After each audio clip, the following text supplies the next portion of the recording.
Ciao a tutti e bentornati sull'Ernamo. Si sa, quando vogliamo dire qualcosa a una persona con la quale abbiamo una certa confidenza, per esempio un amico, un familiare, cerchiamo di essere il più sintetici possibile. Non è vero? Assolutamente sì. Per esempio, se io devo chiedere a mia madre di passarmi dell'acqua, non le dirò mai: cara madre, potresti gentilmente porgermi quella bottiglia di acqua naturale? Ma dirò piuttosto: passami l'acqua. Dovete sapere che a volte noi italiani siamo così tirchi da arrivare ad usare paroline davvero cortissime per esprimere qualcosa, addirittura parole di sole 2 lettere.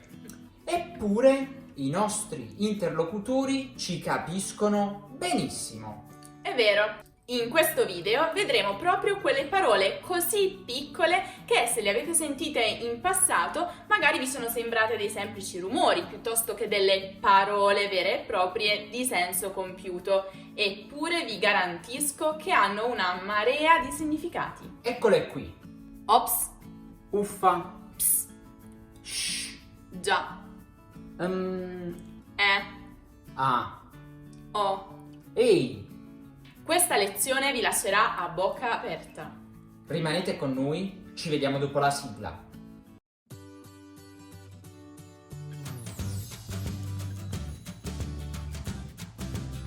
Bene, questo video esalta l'essenzialità, la brevità, quindi andiamo subito al punto e cominciamo con la prima parola di oggi. Ops è un'esclamazione che usiamo generalmente quando ci accorgiamo che c'è qualcosa che non va. Di solito una distrazione, un errore o comunque qualcosa di poco conto.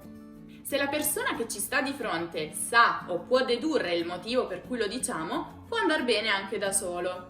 Per esempio, se verso il mio bicchiere di vino sul tavolo e dico ops, è ovvio che i presenti capiranno subito perché l'ho detto e mi odieranno leggermente. Se invece l'altra persona non può capire cosa sta succedendo, ops è di solito seguito da una breve spiegazione. Ops, ho dimenticato le chiavi a casa. Ops, ho sbagliato il calcolo. Ops, ho aperto la porta sbagliata. E così via. Ops, che sbadata che sono! Non ti preoccupare.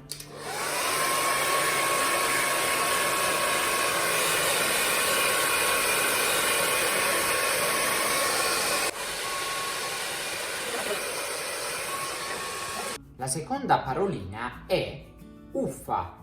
Questa è un'interiezione che usiamo veramente moltissime volte al giorno e che esprime noia, fastidio, impazienza e qualsiasi altra emozione negativa. Fa caldo? Uffa che caldo! Il pacco che avete ordinato online non arriva? Uffa quanto sono lenti! Non c'è più cibo in frigo? Uffa mi tocca andare a fare la spesa! Eccetera, eccetera. Ovviamente si può usare anche da sola, come praticamente tutte le paroline che vedremo in questo video. Uffa, con tutti questi rumori non riusciremo mai a finire di registrare questo video. Hai perfettamente ragione. Psst. Questo potrebbe sembrare solo un suono emesso casualmente dalla bocca, ma non lo è. Psst. È niente poco di meno che un sibilo interiettivo, non una robetta così, Lo usiamo per richiamare l'attenzione altrui, senza fare eccessivo rumore o cercando di non essere visti dagli altri. O anche prima di un avvertimento. Psst, psst.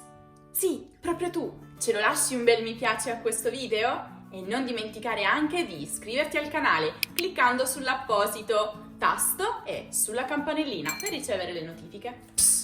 E fai attenzione, alla fine del video ci sono tante sorprese, quindi non andartene. Shh. Questa è veramente facile e penso che sia anche internazionale. Fateci sapere nei commenti se abbiamo ragione ed esiste anche nelle vostre lingue. Shh, non è altro che quella parolina che diciamo a qualcuno quando vogliamo che faccia silenzio, che non parli più o che non faccia più rumore.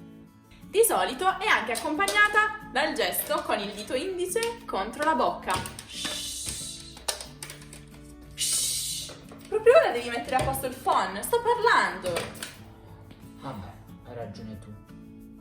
Già, attenzione a questa parolina, perché è davvero molto usata dagli italiani, ma ha vari significati. Il primo è quello temporale, che viene spesso confuso dagli stranieri con l'altro avverbio di tempo piuttosto comune, ancora. A questo proposito abbiamo realizzato un bel video, anzi 2, in cui spieghiamo una volta per tutte le differenze tra già e ancora e come si usano. Trovate il video qui in alto nella card o cliccando sul link che vi abbiamo lasciato in descrizione. L'altro significato di già esprime assenso, conferma qualcosa, equivale a dire è vero, sì, è così. Siamo arrivati a metà video, mancano solo altre 5 paroline. E già, siamo davvero veloci a spiegare. Sì, anche questo non è un suono casualmente venuto fuori dalla bocca, ma si tratta di un'interiezione, generalmente usata per esprimere incertezza, incredulità o indifferenza. Non so se mangerò una mela o un pezzo di cioccolata per merenda. Sono indeciso. Io le mangerò entrambe. Attenzione, attenzione qui. 2 semplici lettere ma molteplici significati, a seconda dell'intensità e del tono che si usa. Può esprimere? Rimprovero o disapprovazione. Non si fanno queste cose. Meraviglia o stupore. Ti stai trasferendo in Giappone? Quando pensavi di dirmelo? Rassegnazione. Non sempre nella vita può andare tutto bene. Non possiamo farci niente. Richiamo dell'attenzione altrui. Belle, le nuove scarpe che ho comprato? Lo so, ho buon gusto. Risposta alla chiamata di qualcuno. Ehi, Graziana, senti, puoi venire un attimo con me? Dobbiamo andare a fare un servizio. Andiamo. Richiesta di ripetere quando non capiamo quello che ci è stato detto. Oh, ce ne vedo benissimo, dobbiamo andare. Vi bastano? Ovviamente, tenete bene a mente che queste sono tutte paroline che si usano in contesti informali. Mi raccomando, non dimenticatevelo. Anche in questo caso il significato può variare a seconda dell'intonazione con cui la si pronuncia. Quindi questa interiezione può indicare l'inizio di un discorso o di un turno della conversazione con cambio d'argomento. Senti, ma per quanto riguarda stasera, che si fa? Dolore. Mi appunto un'ape. Che dolore. Sollievo. Finalmente ho finito tutto quello che dovevo fare oggi. Ora posso rilassarmi. Buon per te. Piacere. Mica male questa torta che hai preparato. Sono contento che ti piaccia. Disappunto. Graziana, ascolta, stasera non posso proprio venire al cinema. Mi dispiace. Cioè tu ora mi vieni a dire che non puoi più venire al cinema, dopo che ho comprato i biglietti, mi sono già preparata. Sorpresa. Sorpresa quando capiamo qualcosa che prima non avevamo capito. Ora sì che ho capito, magari ti spiegassi meglio. Finalmente capito. Ripetuta 2 o più volte riproduce la risata, soprattutto soddisfatta o sarcastica.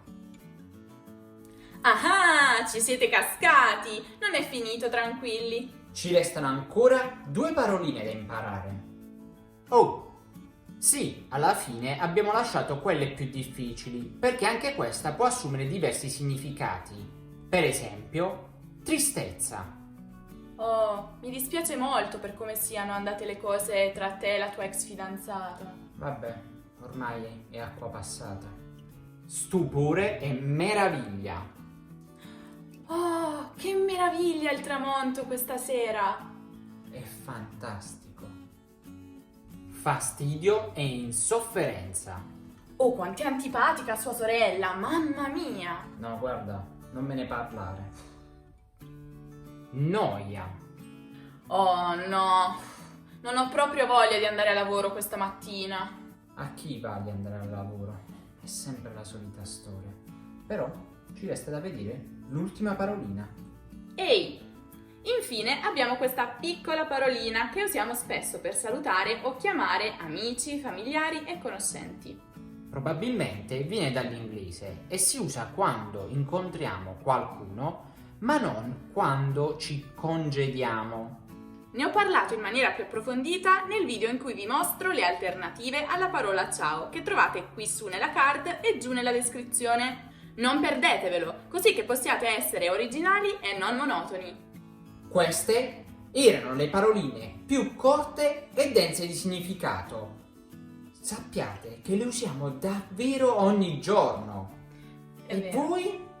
Voi le avete nelle vostre lingue? Paroline come queste? Fatecelo sapere nei commenti. Noi vi salutiamo ricordandovi che potete seguirci anche su Instagram, Facebook e Twitter. Tutti i link sono nella descrizione. Ciao! Ciao!